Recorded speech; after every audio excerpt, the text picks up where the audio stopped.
نعرہ رسالت، نعرہ رسالت۔ بہت شکریہ، تشریف رکھیں۔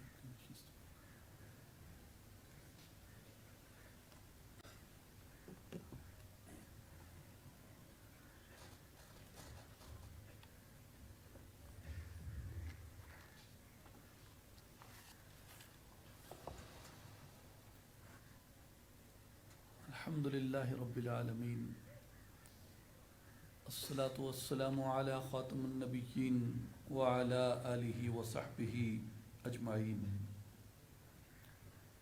اللہ لا الہ الا هو الحی القیوم لا تأخذہ سنۃ ولا نوم لہ ما فی السماوات وما فی الارض من ذا الذی یشفع عندہ الا بإذنہ يعلم ما بين أيديهم وما خلفهم ولا يحيطون بشيء من علمه إلا بما شاء وسع كرسيه السماوات والأرض ولا يؤوده حفظهما وهو العلي العظيم إن الله وملائكته يصلون على النبي يا أيها الذين آمنوا صلوا عليه وسلموا تسليما اللهم صل على سيدنا ومولانا محمد وعلى آل محمد واصحاب محمد وازواج محمد وبارک وسلم۔